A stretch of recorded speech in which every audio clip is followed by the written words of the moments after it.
Hello everyone, आपका स्वागत है गुड लाइफ एडुकेट चैनल पे। आज है 21 जून 2023 और आज के महत्वपूर्ण करंट अफेयर्स के क्वेश्चन के रूप में देखेंगे और देखेंगे कि ये करंट अफेयर्स कैसे आने वाले एग्जाम में महत्वपूर्ण होते हैं और कैसे पूछे जा सकते हैं। तो चलिए एक एक करके हम देखते हैं कि कौन से क्वेश्चन आज के करंट अफेयर से बनते हैं। तो पहला क्वेश्चन है, हाल ही में विश्व शरणार्थी दिवस कब मनाया गया है? तो हाल ही में विश्व शरणार्थी दिवस 20 जून को मनाया गया है। तो हाल ही में विश्व शरणार्थी दिवस कब मनाया गया है? तो 20 जून को मनाया गया है। क्यों मनाया जाता है? तो विश्व भर में शरणार्थियों को सम्मानित करने के लिए हर साल 20 जून को यह विश्व शरणार्थी दिवस मनाया जाता है। थीम क्या था इस बार का विश्व शरणार्थी दिवस का? तो होप अवे फ्रॉम होम इसका थीम था। क्या था? होप अवे फ्रॉम होम इसका थीम था। तो ये थीम आपको याद रख लेना है कि क्या थीम था इस बार का विश्व शरणार्थी दिवस का। जून महीने की अगर दिवस की बात करें क्या क्या सेलिब्रेट किया गया है, तो 1 जून को विश्व दुग्ध दिवस सेलिब्रेट किया गया। 2 जून को तेलंगाना स्थापना दिवस सेलिब्रेट किया गया था। 3 जून को विश्व साइकिल दिवस, 5 जून को विश्व पर्यावरण दिवस मनाया गया, 6 जून को रूसी भाषा दिवस मनाया गया, 7 जून को विश्व खाद्य सुरक्षा दिवस मनाया गया, जिसमें केरला नंबर 1 पे हो गया है। कौन सा? केरला। ठीक है। 8 जून को विश्व महासागर दिवस मनाया गया, 9 जून को विश्व मान्यता दिवस मनाया गया, 12 जून को विश्व बाल श्रम निषेध दिवस मनाया गया, 13 जून को अंतर्राष्ट्रीय रंगहीनता जागरूकता दिवस मनाया गया, 14 जून को विश्व रक्तदाता दिवस मनाया गया, 15 जून को विश्व पवन दिवस मनाया गया, 16 जून को इंटरनेशनल फैमिली रेस्टोरेंट डे, 17 जून को रेगिस्तानीकरण और सूखे के खिलाफ अंतर्राष्ट्रीय दिवस, 18 जून को ऑटिस्टिक प्राइड डे और 19 जून को international day for the elimination of sexual violence in conflict. ये सारे दिवस जून महीने में मनाए गए हैं। और 20 जून को क्या मनाया गया है? तो हाल ही में विश्व शरणार्थी दिवस मनाया गया है 20 जून को। ठीक है। तो ये सारे तथ्य जून महीने से आपको याद रखने कौन कौन से दिवस जून महीने में मनाए गए हैं अब तक के। ठीक है। नेक्स्ट क्वेश्चन की बात करें तो नेक्स्ट क्वेश्चन है, हाल ही में भारतीय सेना ने कहाँ बहुराष्ट्रीय अभ्यास खान क्वेस्ट 2023 में भाग लिया है? ठीक है। तो ये मंगोलिया में लिया है। तो मंगोलिया से आपको याद रखना है कि उलान बाटर वहाँ की राजधानी है एंड टोगरुक वहाँ का करेंसी है। ठीक है। और उखनागिन खुरेसुख वहाँ के प्रेसिडेंट है। ठीक है। तो ये याद रखना है मंगोलिया से। नेक्स्ट क्वेश्चन की बात करें तो हाल ही में कौन अमेरिकी इतिहास में पहली मुस्लिम महिला संघीय जज बनी है? तो अमेरिकी इतिहास में पहली मुस्लिम महिला संघीय जज कौन बनी है? तो नुसरत चौधरी बनी है। तो ये आपको याद रखना है कि नुसरत चौधरी ऐसी अमेरिकी पहली मुस्लिम महिला है जो कि संघीय जज बनी है। नेक्स्ट क्वेश्चन है, हाल ही में कौन सा राज्य सितंबर में देश के पहले मोटो जीपी इवेंट में मेजबानी करेगा? यानी कि हाल ही में कौन सा ऐसा राज्य सितंबर में देश के पहले मोटो जीपी इवेंट की मेजबानी करेगा? तो ये और कोई नहीं, उत्तर प्रदेश है। उत्तर प्रदेश इसकी मेजबानी करेगा। तो उत्तर प्रदेश से आपको याद रख लेना है कि उत्तर प्रदेश की राजधानी कहाँ है? तो लखनऊ। और लखनऊ किस नदी के किनारे स्थित है? तो गोमती नदी के किनारे स्थित है। ठीक है। और उत्तर प्रदेश से आपको याद रखना है कि उत्तर प्रदेश की राष्ट्रीय पक्षी क्या है? तो सारस है। राष्ट्रीय पुष्प क्या है? तो पलाश है। राष्ट्रीय वृक्ष क्या है? तो अशोक का वृक्ष है। और राष्ट्रीय पशु क्या है? तो बारहसिंगा राष्ट्रीय पशु है। और उत्तर प्रदेश से ये भी याद रख लेना है कि उत्तर प्रदेश में दुधवा नेशनल पार्क बहुत ही महत्वपूर्ण नेशनल पार्क है। कतर्निया वाइल्ड लाइफ सेंचुरी है यहाँ पे। और पीलीभीत टाइगर रिजर्व यहाँ पे टाइगर रिजर्व है। तो ये तीनों चीज़ आपको महत्वपूर्ण याद रखना है। हाल ही में उत्तर प्रदेश के मुख्यमंत्री ने जेलों का नाम बदलकर सुधार गृह रखने का घोषणा किया है। 13वीं हॉकी इंडिया जूनियर पुरुष राष्ट्रीय टीम उत्तर प्रदेश में ने जीता है।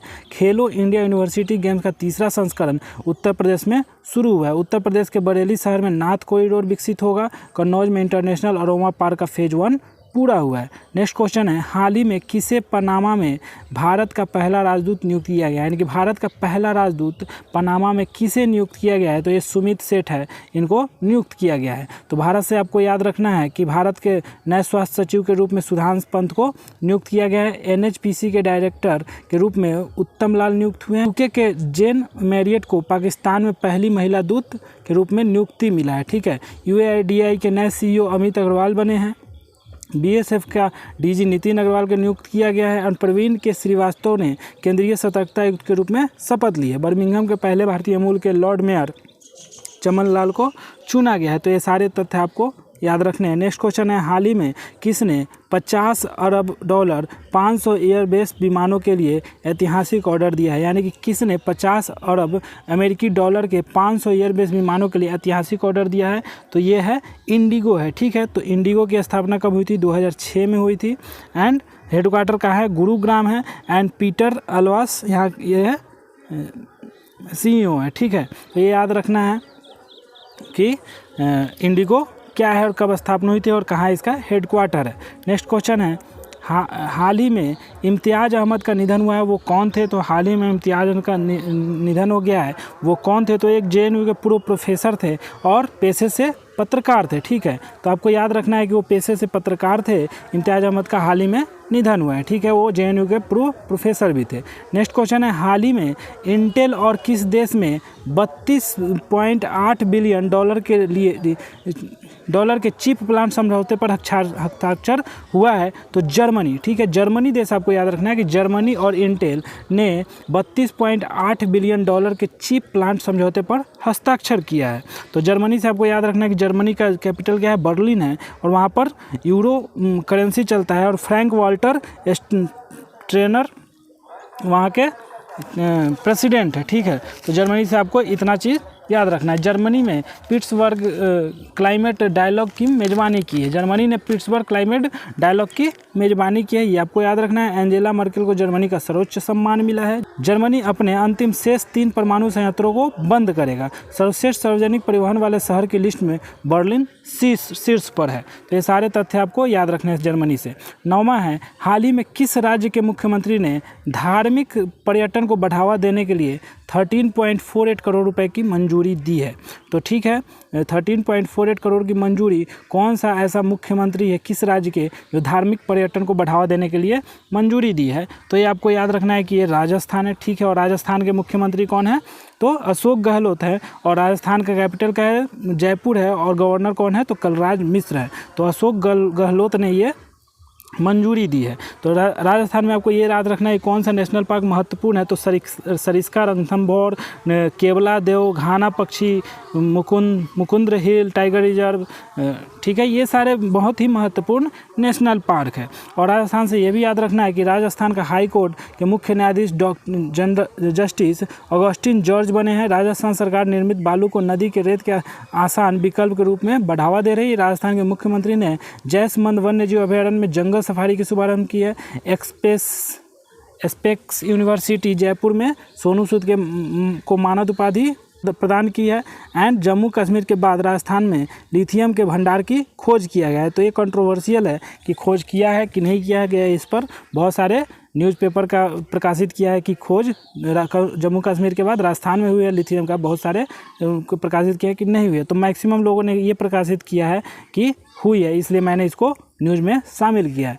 नेक्स्ट क्वेश्चन है, हाल ही में किसे यूरोपीय निबंध पुरस्कार 2023 से सम्मानित किया गया है? तो हाल ही में किसे यूरोपीय निबंध पुरस्कार 2023 से सम्मानित किया गया है? तो हाल ही में अरुंधति रॉय को यूरोपीय निबंध पुरस्कार 2023 से सम्मानित किया गया है। तो आज़ादी नामक निबंधों के इनके संकलन के फ्रेंच अनुवाद के लिए इनको यूरोपीय निबंध पुरस्कार 2023 के लिए सम्मानित किया गया है। तो ये आपको याद रखना है कि हमारे प्रतिष्ठित अरुंधति रॉय ने ये पुरस्कार हासिल किया है। ललिता नटराजन ने 2023 में इकबाल मसीह पुरस्कार जीता है। सांत्वना ज्ञानपीठ पुरस्कार दामोदर मौजो को मिला है। जॉर्जी गोस्पोडिनो ने टाइम शेल्टर के लिए अंतर्राष्ट्रीय बुकर पुरस्कार जीता है। अंजुम मोदगिल को अर्जुन अवार्ड से सम्मानित किया गया है। लियोनल मेसी ने Laureus sportsman of the year 2023 का अवार्ड जीता है। लंदन में मीरा सयाल को बाफ्टा फेलोशिप मिलने जा रहा है, ठीक है। ये सारे तथ्य आपको याद रखने हैं। नेक्स्ट क्वेश्चन है, हाल ही में कौन 2 दिवसीय G20 श्रम सगाई दिवस सम्मेलन की मेजबानी करेगा? तो ये अपना बिहार करेगा। बिहार 2 दिवसीय G20 श्रम सगाई शिखर सम्मेलन की मेजबानी करेगा। बिहार से हम देखेंगे कि बिहार की राजधानी का है पटना और नीतीश कुमार वहाँ के CM हैं और राजेंद्र आर्लेकर वहाँ के गवर्नर हैं। और 2 दिनों की 21-22 जो ऐसा 2 दिवसीय श्रम सगाई शिखर सम्मेलन की मेजबानी बिहार करेगा। NTG ने अंतर्राष्ट्रीय प्रबंधन में विफलता के लिए बिहार राज्य पर 4000 करोड़ रुपये का पर्यावरण मुआवजा लगाया है। थावे उत्सव बिहार में मनाया गया है। बिहार इलेक्ट्रॉनिक्स नॉलेज नेटवर्क से जुड़ा है। बिहार के मिर्ची चावल को जीआई टैग मिला है। बिहार में सबसे कम साक्षरता दर है, ये पूरा देश जानता है कि सबसे कम साक्षरता, सबसे कम लिटरेसी रेट बिहार में है। और नेक्स्ट क्वेश्चन है, हाल ही में किसने कैनेडियन ग्रापी जीता है? हाल ही में मैक्स वर्स्टैपन ने कैनेडियन ग्रापी जीता है। तो आपको याद रखना है कि हाल ही में कैनेडियन ग्रापी कौन जीता है, तो मैक्स वर्स्टैपन ये कैनेडियन ग्रापी जीते हैं। नेक्स्ट क्वेश्चन है, हाल ही में किस देश ने योग को बढ़ावा देने के लिए पहली विदेशी सरकार के रूप में इतिहास रचा है? तो ये है ओमान देश, जिसने योग को बढ़ावा देने के लिए पहली विदेशी सरकार के रूप में इतिहास रचा है। तो ओमान से हम देखेंगे तो यहाँ के कैपिटल क्या है, मस्कट है, और यहाँ के ओमानियन रियल यहाँ पर करेंसी चलता है, एंड हुथान बिन तारिक यहाँ के प्रेसिडेंट है। ठीक है, भारत और ओमान के बीच अल नजाह अभ्यास बीकानेर में संपन्न हुआ है। ठीक है, नेक्स्ट क्वेश्चन है, हाल ही में 62वें national interstate senior athletics champions का समापन कहाँ हुआ है? तो भुवनेश्वर हुआ है। भुवनेश्वर कहाँ की राजधानी है? तो उड़ीसा की राजधानी है। नेक्स्ट क्वेश्चन है, लास्ट क्वेश्चन है 21 जून से, कि हाल ही में किस राज्य सरकार ने सहकारिता नीति 2023 अपनाई है? तो ये मध्य प्रदेश है, जिसने सहकारिता नीति 2023 अपनाई है। मध्य प्रदेश से हम देखेंगे तो मध्य प्रदेश की राजधानी कहाँ है? भोपाल है, जहाँ पे भोजतल है, एंड वहाँ के चीफ मिनिस्टर कौन है? शिवराज सिंह चौहान है, एंड मंगूभाई सी पटेल वहाँ के गवर्नर है। तो इतने सारे चीज़ आपको मध्य प्रदेश से याद रखने हैं।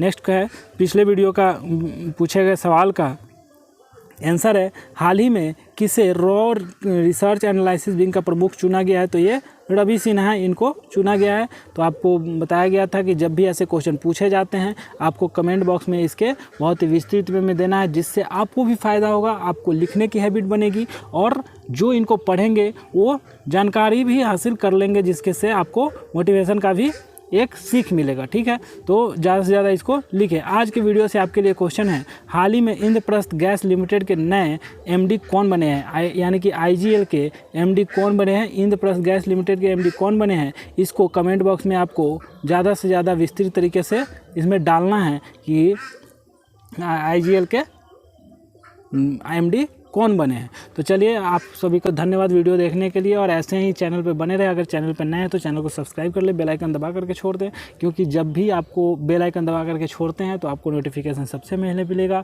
आपको कोई भी करेंट अफेयर, कोई भी चीज़ आपको इस चैनल पर डलता है तो आपको छूटेगा नहीं, आपको इन्फॉर्मेशन पहले मिल जाएगी, नोटिफिकेशन पहले चला जाएगा, जिससे आप अपडेट रहेंगे। तो आप इस चैनल से बने रहें, स्वस्थ रहें, मस्त रहें। फिर मिलते हैं नेक्स्ट वीडियो में नेक्स्ट करेंट अफेयर्स के साथ। तब तक के लिए जय हिंद, जय भारत।